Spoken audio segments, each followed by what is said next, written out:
Hello, Tea Family, and welcome to our big question and answer series. I am looking forward to chatting with everybody. And just as a big kickstart to remind everybody, no matter what platform you're watching us stream from, I would remind you that you can say hello, share. That's my Christmas clock in the background.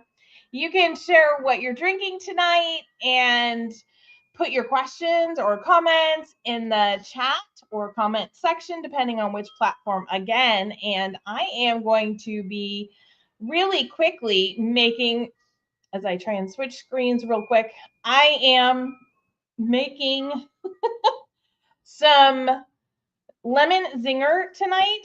And I try not to look at myself when I watch these. And so nobody wants to look at themselves. So I always have to switch it back over. We're making lemon zinger. Now, this is a green tea from Japan. This also has lemon zest in it. It has ginger in it, and it has lemongrass in it. It is a delightful blend, and it is actually perfect during the holiday season, which we're going to talk about right now. Let me show you what it looks like.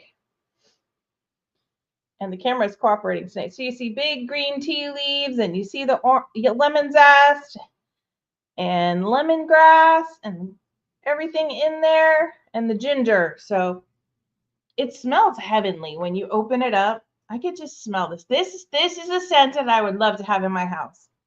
That burst of fresh, clean citrus. So it's amazing. So I did brew. Okay, the handy dandy assistant actually brewed the water, everybody. I was drinking the last cup of Starlight Pear.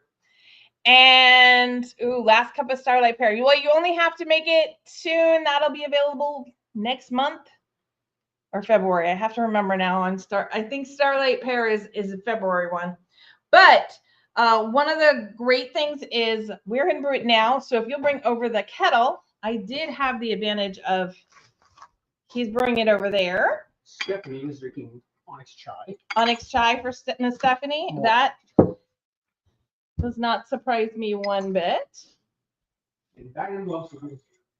I love lemon zinger. It is so light, but it has so much flavor. Okay. And then there we are. Can you do 1 minute on your clock, please? No, if I do, I'm going to lose you. All right, we can do it on here. Well, you got it. Yep. This is why we have multiple devices, everybody, because we're not as organized. We had an assistant handy dandy helper up until about 2.5 minutes ago, so we're just a little bit behind. Okay, so this is a green tea, and because this is a green tea, we only need a 1 minute brew for the first time, which is wonderful, but I'm looking forward to it. Now, I promised you some food pairings, and we would talk about a couple of different things. I am still pretty full from dinner, which we'll get to what I ate in a minute. But if I was having this in the morning or for breakfast or even as a mid-morning snack, if I was home and not working, I would make up some lemon scones, but I would sweeten them with a plain honey.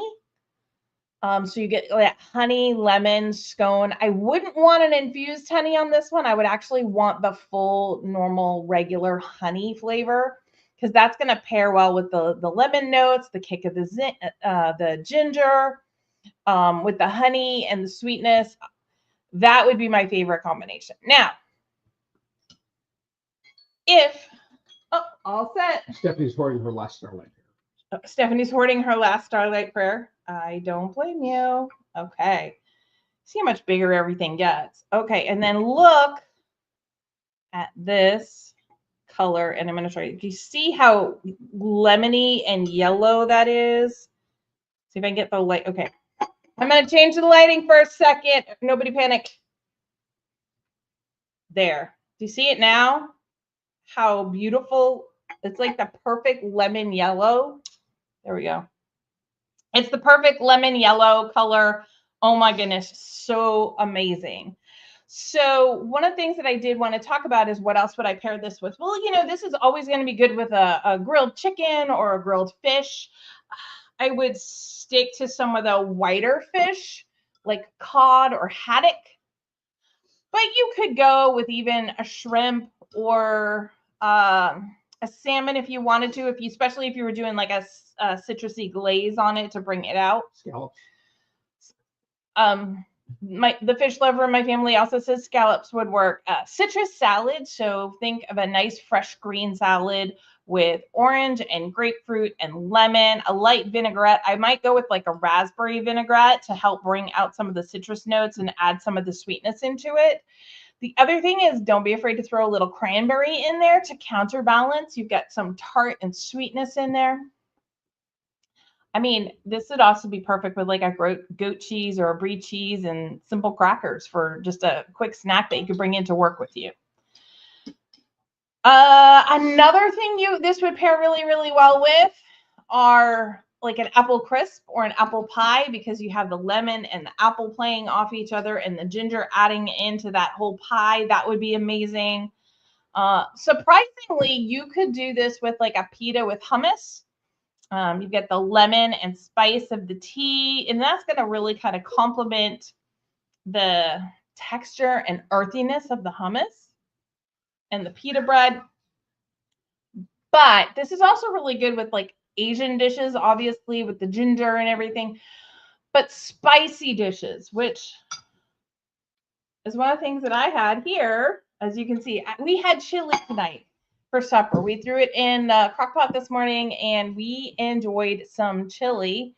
And one of the things that I really, really enjoyed about it was, because there are no children here that are spice wimps, because the children are all gone, and we weren't making it for a group of people, we got to make it a little bit spicier. So it's going to be the perfect complement to the spice of my chili. And I'm going to go ahead and grab some now.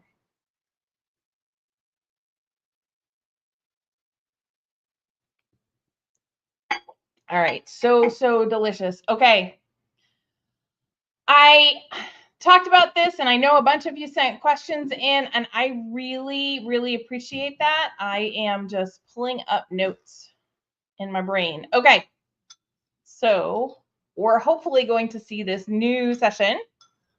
Or this new setup helping us. Now, this is a question that I got last week, and it is also a question that we were asked at events recently. Somebody was trying to make the move from coffee to tea, and they were like, the tea's just not quite strong enough for me. Should I brew it longer? How should I do it? What's the proper way to do it? And I love this question because it is one that so many people struggle with. We have met, over the summer and the fall, so many more and more people are trying to switch from coffee into loose leaf teas, and they're trying to figure out how to make the tea and everything like that. But many times, like the lemon zinger, it's a little bit more of a delicate tea than like a black tea. So they're trying to make black teas or the chai or something like that. And they're enjoying it, but they just want a little bit more oomph to it. They want a little bit more bold flavor because they're used to a really robust coffee. So what I would say is, yes, you can brew it a little bit longer. I wouldn't go more than an extra minute over the suggested brew time. So if we're talking a black tea, that initial brew, I would do no more than 4 minutes. I would try and stick to 3, but I would do no more than 4 minutes, and then 4, 5, and 6 for your 3 brews. Now, that should still be within the zone for you're not going to be overly bitter because the tannic acid won't have built up as much. 3 is a better point to stop, but you could go to 4. But what I actually recommend is, instead of doing that, here we are. Now you saw, I just used, when I was taking the lemon zinger, I took and I did sort of my perfect cup teaspoon, and I kind of did like a flat, it's sticking up in a little bit, but I could shake it down just a little bit. So instead of the perfect cup, I might make a rounded perfect cup. And that's what I would always recommend, is just add a little bit more tea in and then brew it for the proper amount of time. You won't get as many cups per 1 ounce pouch. Oh, my handy dandy assistant. So this 1 ounce pouch, when it is made as suggested, you're going to get 30 to 33 cups of it with the brew. But why do I say 30 to 33? Because if you make it a little stronger, you might only get 10 initial brews out of this instead of 11. And that's kind of why we play with that in there. So you're going to know what size cup and how strong you want it. But that's what we actually recommend. Don't necessarily brew it longer. You're much, much better off just adding a little bit more tea, and then you can still brew it 3 times. So you're still going to get good value. And do not brew with energy drinks. Do not brew with energy drinks. Our handy dandy assistant, it comes from the medical field, and I will tell you that our family knows every negative consequence of drinking energy drinks. And from the time they were little, our children, who are now all adults, no, do not drink energy drinks. They're one of the worst things for your system, but definitely don't mix it in your tea. Don't do it. Don't make your tea with it. Don't do it. My handy dandy assistant will get very serious and very gruff. Don't do it. Trust me, I'm a medic. Did you hear that? Trust him. He's a medic. Usually that's what I might get a little nervous when he says stuff like that. But in this one, he is correct. All right. Our next question that we have is, what is the best book for tea rituals around the world? Well, I talked last week about Christmas tea rituals around the world, but one of the things that I wanted to look up were different books, and now I'm trying to find where I made my list. Okay, because if you think I can do this from my brain, you're silly. The number 1 book I would recommend is called The Tea Book, All the Teas of the World. It is by Louise Cheadle and Nick Kilby. This is a fairly comprehensive book.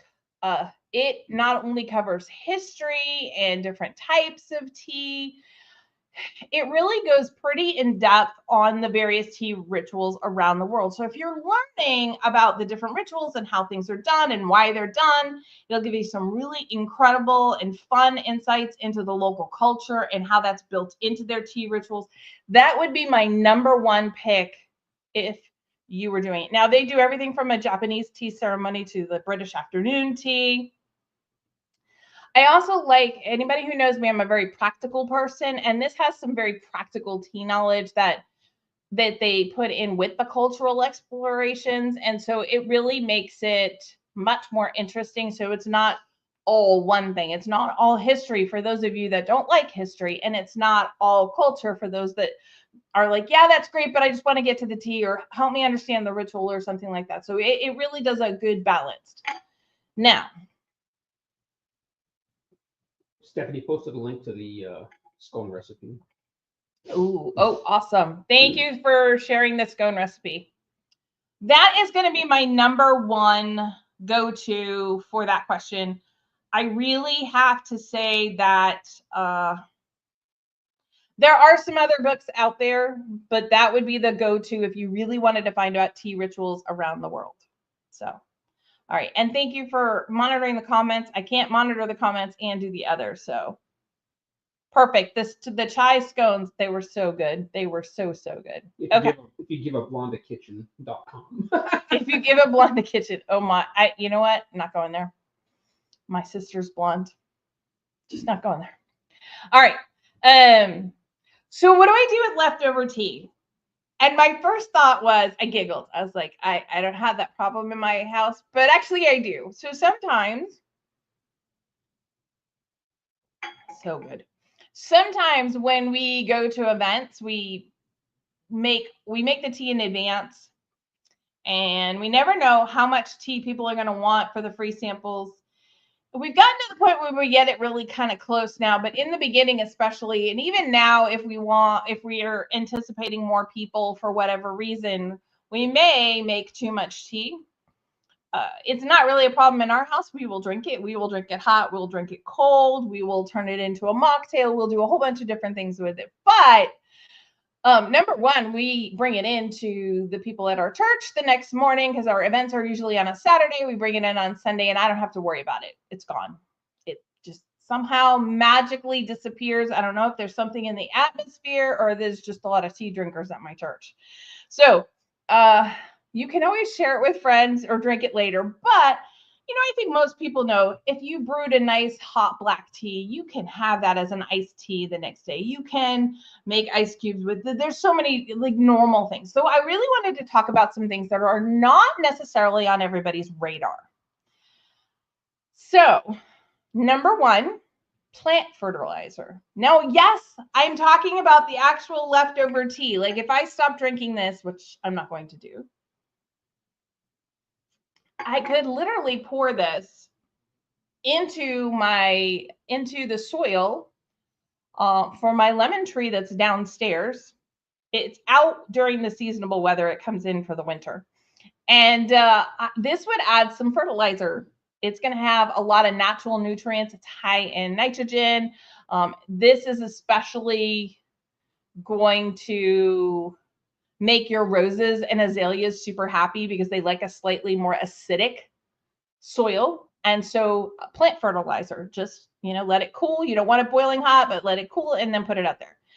Now, you could also use it. Number two of things you can do that are a little more unique with leftover tea is you could let it cool and then use it as a final rinse after shampooing your hair.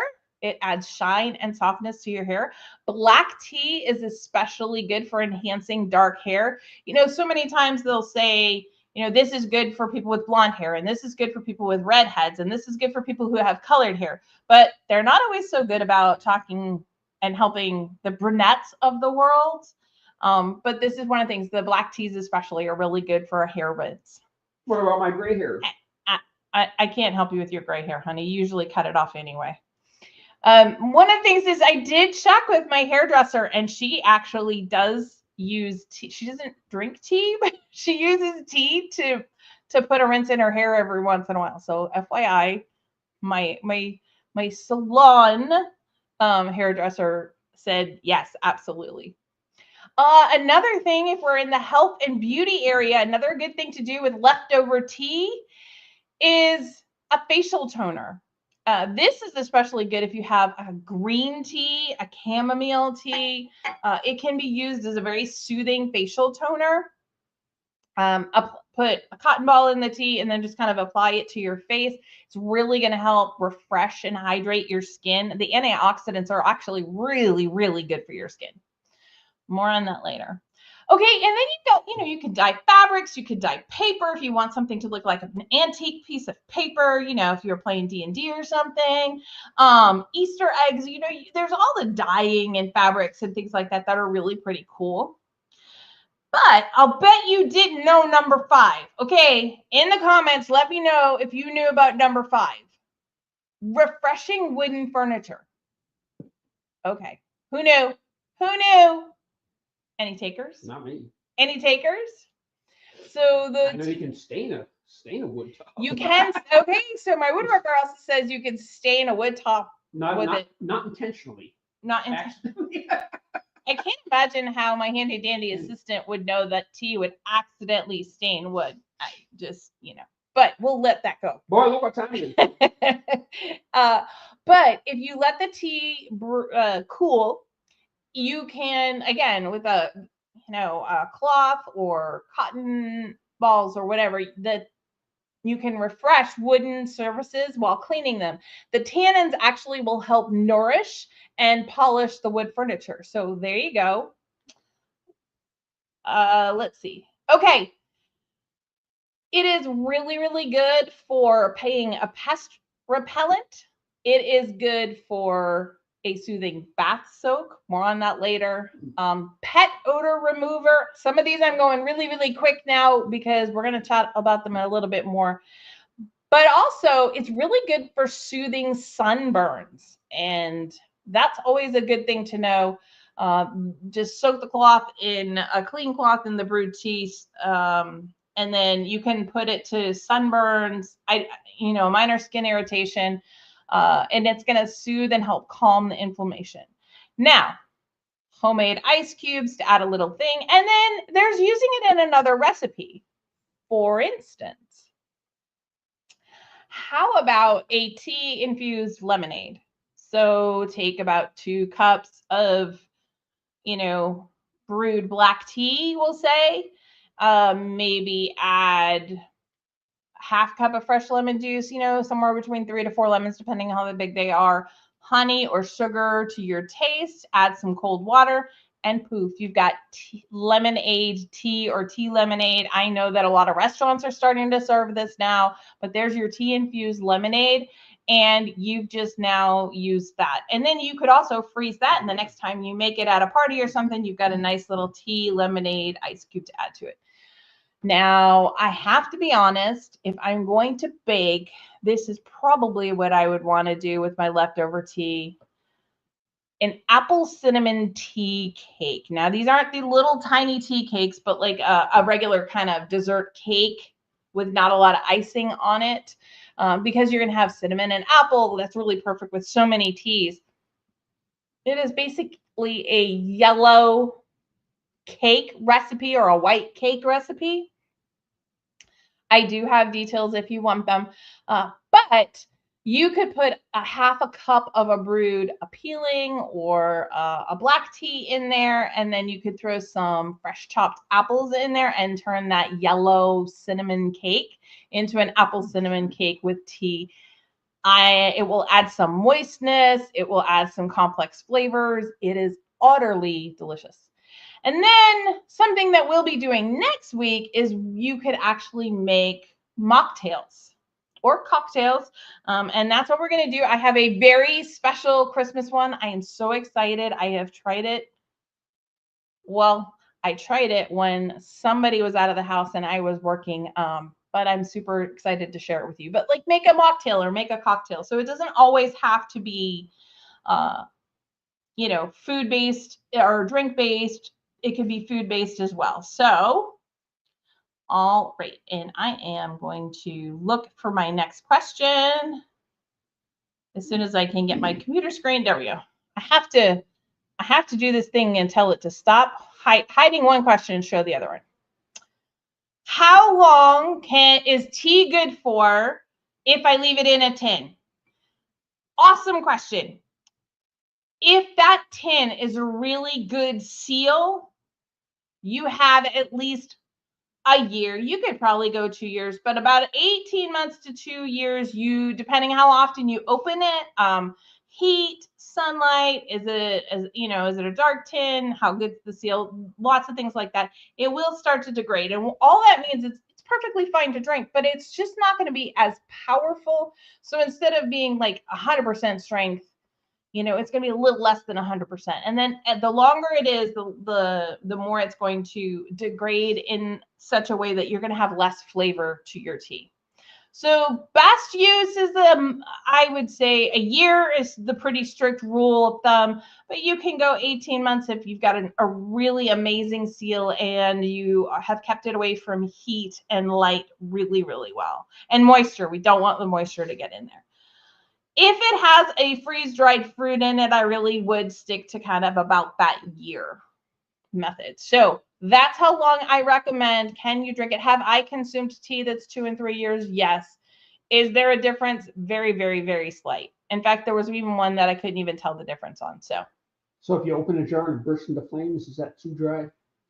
Too long? If you open a tin of tea and it bursts into flames, I think you've got bigger issues than worrying about if the tea was in good condition or not.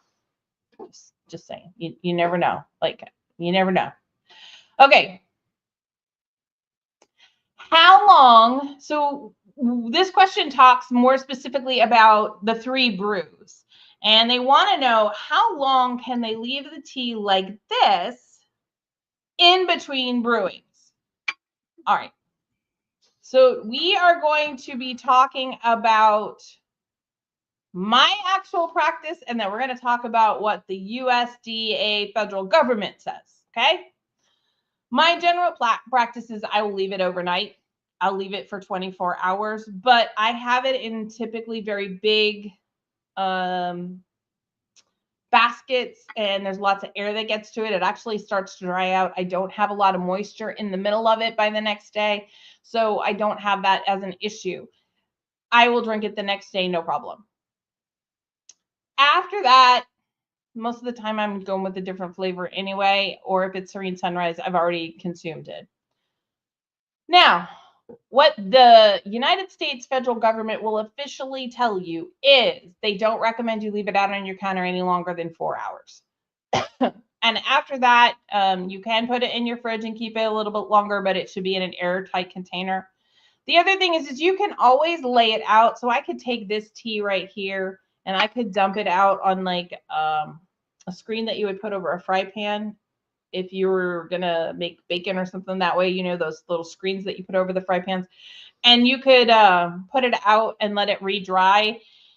And you could wait a little bit longer. The big thing is you don't want it to stay wet and warm for too long per the U.S. government because they're worried about a bacteria potentially building up. That has not been my experience, but my tea doesn't stay out on my counter that long. No, I really don't.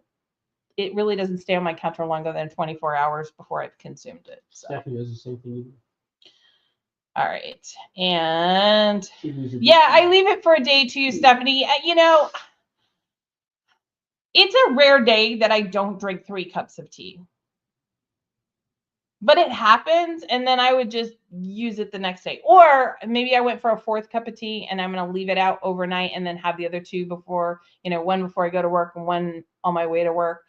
So you're going to have to use your best judgment. I told you what my best practice is for me personally, and then I told you what the USDA is.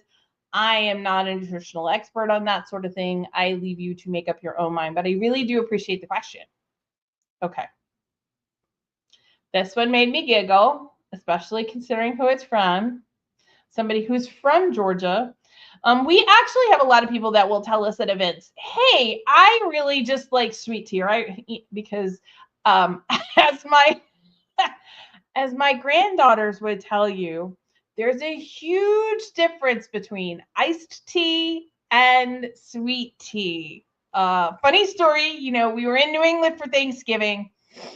Our grandbabies are from Georgia, and that's the only state they've lived in their entire life. And so they're very used to the Southern sweet tea.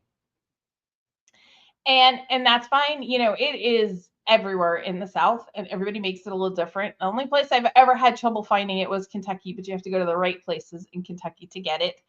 And then that's great, but it's super, super sweet for those of you who have not had it before.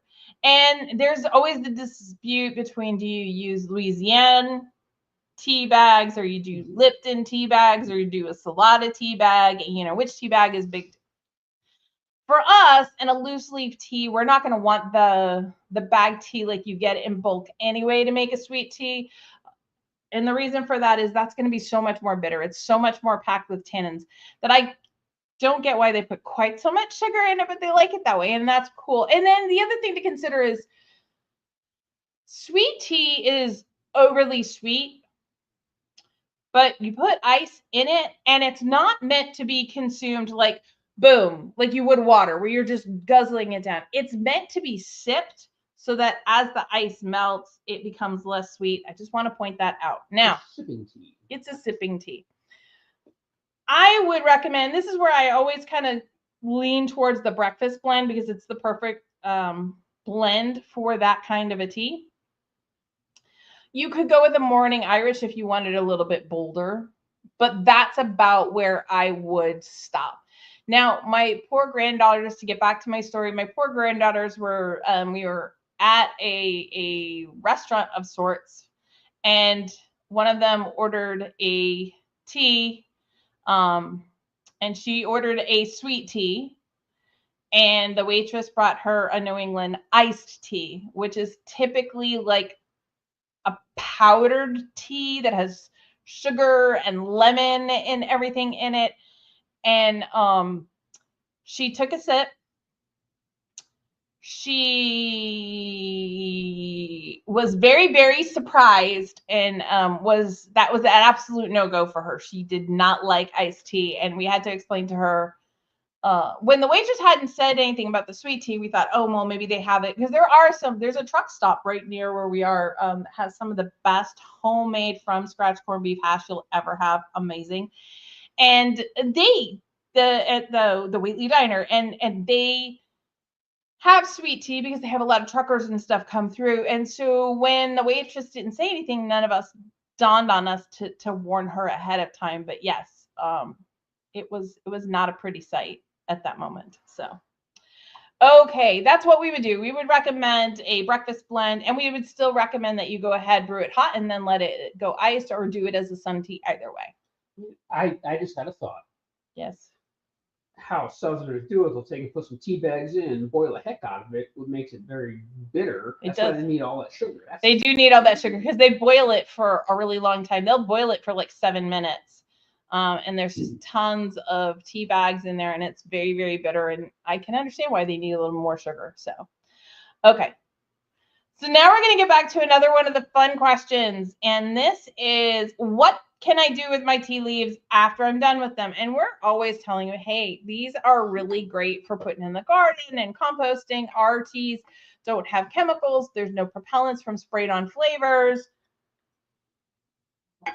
It's organic, all non-GMO, natural, regular ingredients, no flavors. So you can do so many more things than you would believe. One of the things we do, number one, is we put them in the garden. We put them in the compost. We put them in the garden. They're so rich in nitrogen. They're just really great. They help the basil thrive, absolutely thrive, as well as our other ones. Now, some of those things that I was talking about with the unconsumed tea that's still liquid still works for the tea leaves, and that it's a natural deodorizer. So especially if you let the tea leaves kind of dry up again, and then you can put them in places like the bottom of your garbage bin or your refrigerator or inside some particular stinky shoes. Now, typically I would put those dry. So I would take my used tea leaves like this. I would let them dry, and I would put them in like a bag, like a cheesecloth, or in just a little tea bag again, and then put them. You could put them in stinky shoes, military boots, whatnot. They're going to naturally deodorize and soak up some of that nasty, not so fun smells. And they do it without adding any chemicals or spray that's going into the air. So somebody who's really sensitive to that, or asthmatic and not supposed to have a lot of those sprays in the air, that will also help them. Then you can brew it again. We're not brewing it again after that. No. We are not brewing anything that has gone in your sneakers. I'm just saying. No. Okay. So if you choose not to do that, or you don't have a handy dandy assistant that sometimes has stinky feet from road marches, which he doesn't have to go on road marches anymore. You can even go back to, remember I talked about we used toner on our face. Well, you can use it as a scrub for your body. So what you would do is you would take the tea leaves, take a little bit of sugar, and you could use coconut oil. I know that's very popular nowadays. Someone like me who's allergic to coconut, I would use like olive oil. Shea butter. Or you could use a shea butter, but you're going to create a very exfoliating body or face scrub. The antioxidants are just such an amazing bonus to your skin. It really does a great job. But that is something you can do. Another one is, feel free to, we've got those tea leaves, and that, like, these are wet now. We let them dry, and you could sprinkle them over your carpet. You let them sit about 20-30 minutes, and then you can vacuum. It'll deodorize the bag inside the vacuum, but it'll also soak up some of the odors that get into the carpet. Let's see. You can actually take some of the damp leaves, and you're going to want to put them in the fridge, and don't let them dry out, but then use them in a clean cloth or a tea bag, and you can put them over your eyes, and it'll help your eyes reduce puffiness and refresh your eyes if they're tired. It is, again, tea is really good for your skin in a lot of ways. I mean, you could do the potpourri, but you could also take those tea leaves.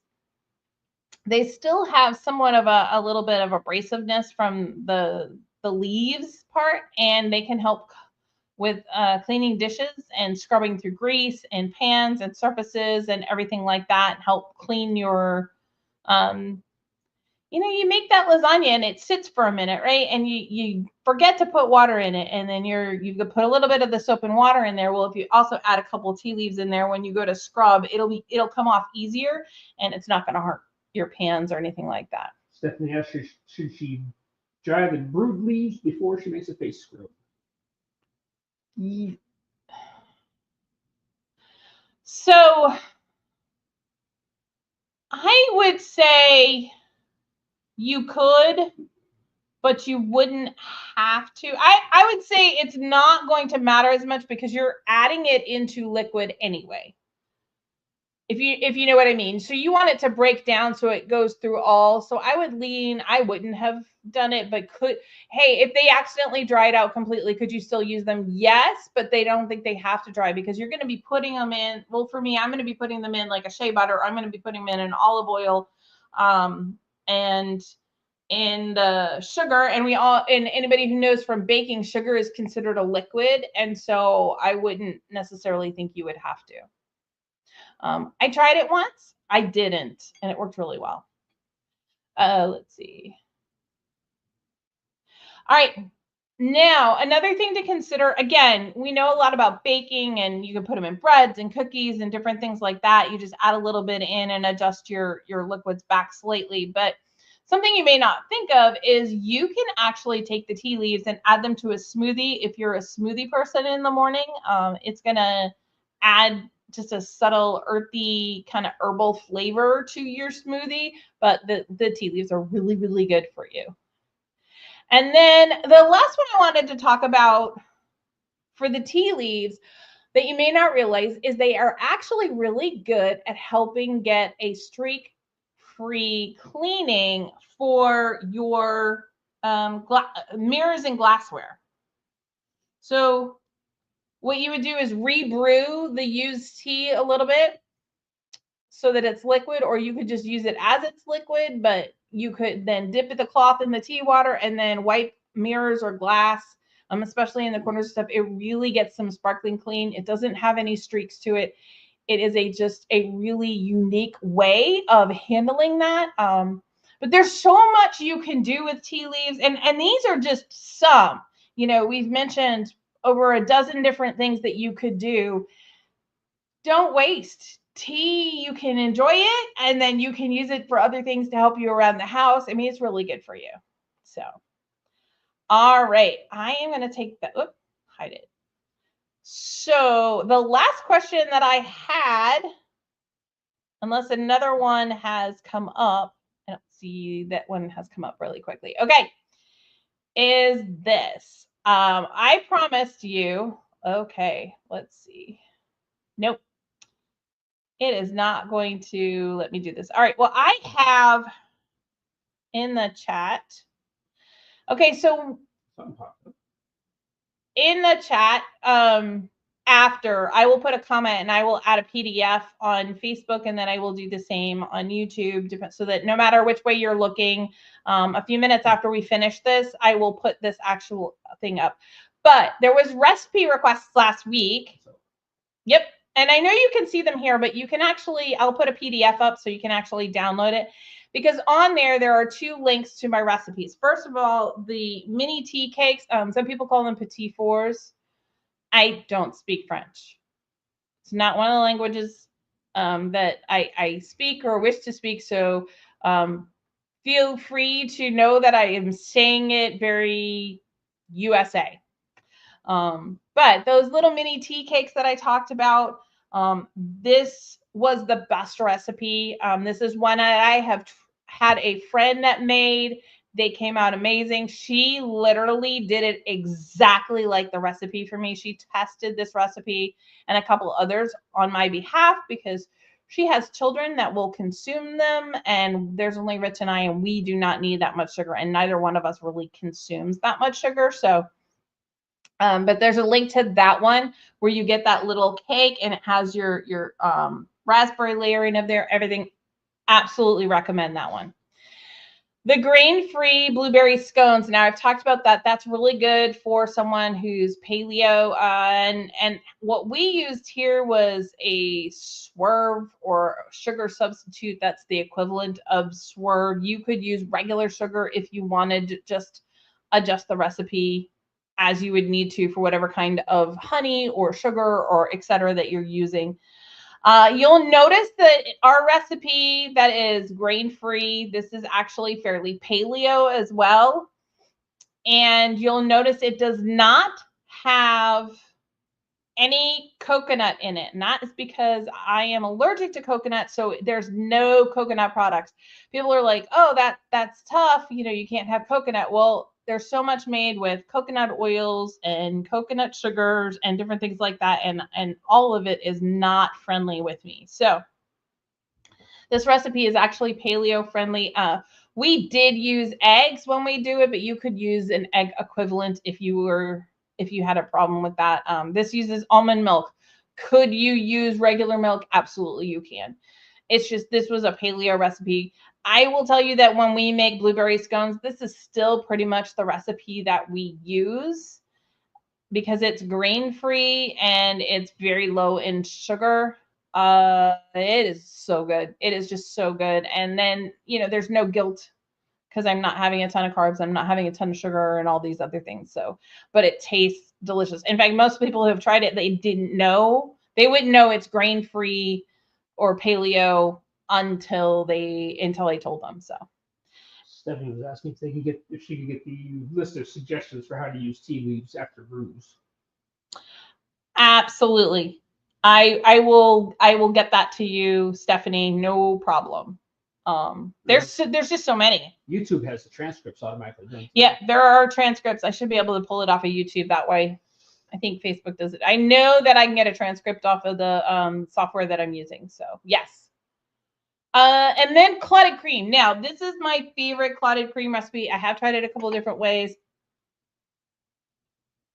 This one is as close to traditional as I can get, but it is also one that doesn't take very long, but it takes a long time. So what do I mean by that? Like you're going to heat your pan up to, you're going to pour the cream into a pan, like a baking casserole pan, and you're going to put it in a low temperature oven and you're going to let it go for like almost 12 hours. And then you're going to let it you can do it during the day. And then you're going to kind of let it come out and you're going to put it in the fridge and you're going to let it sit some more time. And that's usually like, we'll do it in the morning. We'll pull it out in the afternoon. We'll let it kind of cool on the countertop a little bit. Then we'll put it in the fridge and we'll let it stay overnight. And then all you have to do is kind of scrape off the top and whip it. And you have an amazing clotted cream. And it is really, really easy. It doesn't take a lot of time, but there is some wait time to it, if that makes sense. So those are some of the recipes that I have. But feel free to bring me any other questions for any other recipes that you would like or anything else that we have now. Those were the questions that were sent in advance. Anybody else have any other questions for me?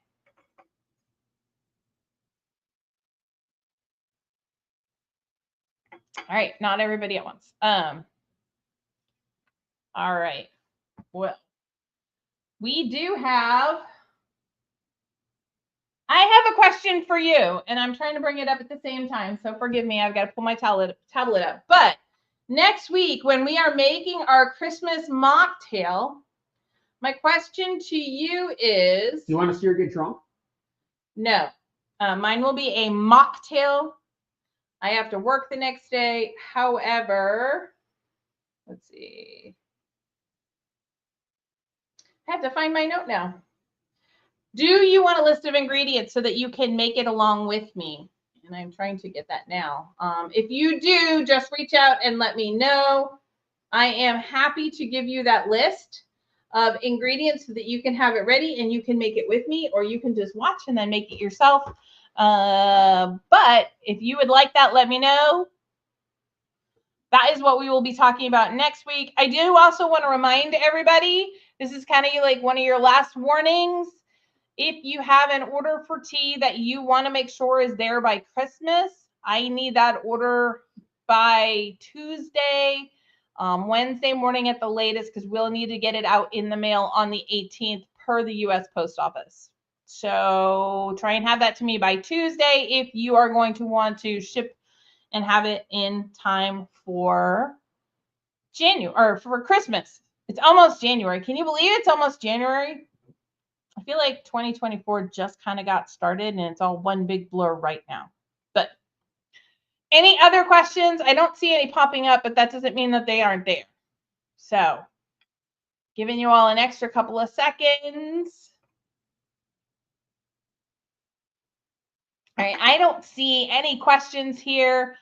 And I know we went a little bit longer than we normally did, but we had so many different options and I really enjoyed spending time with everybody. I will add this PDF to the two medias later on, but if there's another thing that you specifically want, absolutely not a problem. Just let me know. And I already owe some recipes to Diane that I can't find my paper for right now. My hope is to just literally take a picture of it and send it to you, but I can't find it right this second. We did get our Christmas tree and items up yesterday. That's how late I am. Anybody who knows, I usually like to have my Christmas stuff up the beginning of December, and it didn't quite work this year. Yeah, we don't do it in Halloween. We don't do it on Halloween. There are parts of me that would like to, but maybe next year. You never know. It could happen. All right. Well, I just want to say thanks everybody for joining me. We will see you all next week for our Christmas mocktail that I am really excited about. And then we have another one. We're going to be doing a New Year's tea sangria for New Year's. And so that's another one we're going to do. All right. Yeah. Diane has a ceramic tea. I love it, Diane. The thing is, she's a ceramic tree. I love it because that's really easy to put up and down. But my grandma had used to have. What's funny about that is at this point, this is the first time we haven't decorated with a child here, and I had Rich text Bubba, and I was like, "So, do you want us to send you the ornaments?" And he's like, "No." And then for Did, I know she'll be coming for Christmas, but she's not here early enough to do the tree because she's still working. And so it was weird because we didn't have we typically let the kids take the prime spots on the tree. So we were like, oh, do we want to put this ornament up? We haven't seen it in a while. So it was kind of fun. All right, everybody. I hope you have a wonderful week. I will see you next Sunday at 6 p.m. Central. Have a great week. Bye.